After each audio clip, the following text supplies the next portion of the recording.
came back. And the situation is, when the war was over, the King wrote to Charles T. Parker, the Mayor of Lincoln, the Right Worshipful Mayor of Lincoln, and said, when I come to Lincoln, I wish to meet one Mrs. Amy Beechey, who lost 5 sons in the First World War. She was brought to the Guildhall and she had to wear this big hat. She said, I felt like a beefeater wearing this big hat.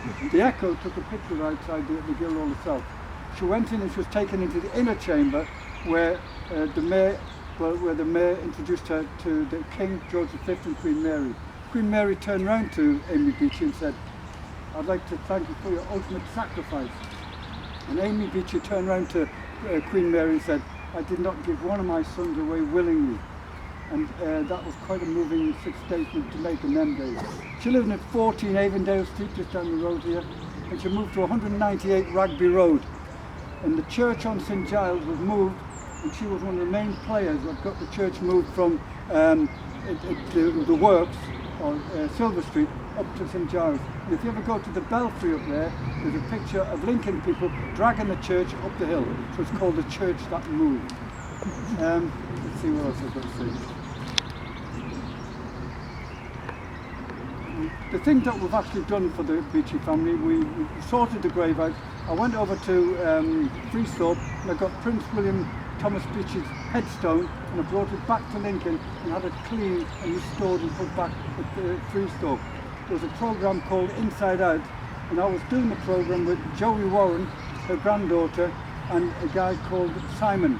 Simon was shot in the head in Afghanistan and lost an eye. And he's actually, his thing on the computer is oneeyedsimon.com. And he's a good lad, actually, very, very good. And we've done a thing with Joey up there. She also gave us all the letters that the boys sent from the trenches. Now, these boys were all educated men. They weren't idiots, they were all educated men. One was a headmaster of the grammar school at Scampton, sorry, and the other was up at the cathedral school. They all had good jobs. You know, 2 of them went to Australia, where they had a Beechey clearing. That was Chris and Harold.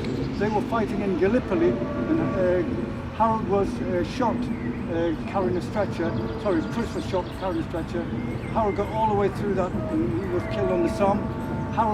Chris came back. He was looked after by a nurse. Never seen his mother, by the way. And they took him back to Australia, and he married the nurse. He died in 1968. There's a window in Freesthorpe. If you ever get a chance to go to Freesthorpe, go there. The church is always open. And in the church there's a book, and we had a window put in there to dedicate the boys who give their life for this country. And also in the cathedral there is a sort of a bench in the cathedral also as well. And we're trying, hopefully, I'll cough when I say this, that the City Council will look favourably on naming a street or a close on the Beechey family, calling the Beechey Close and Beechey Road.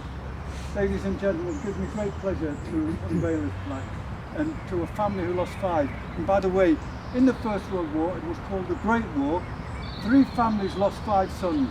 It was the Smith brothers from up north, Barnard Castle. It was the Beechey boys here in Lincoln, and down south it was the Soul brothers. And Mrs. Soul had to leave the village because they all thought she'd get the mega pension because she lost 5 sons. And so she had to leave the village, and she took all the letters which were written and chucked them on the fire. And so she had no letters what her sons had sent from the trenches. It gives me great pleasure, ladies and gentlemen. I'll go and fall over here.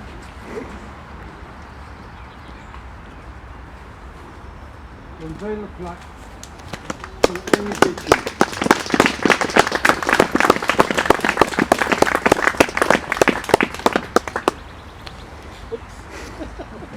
Slippery shoes here.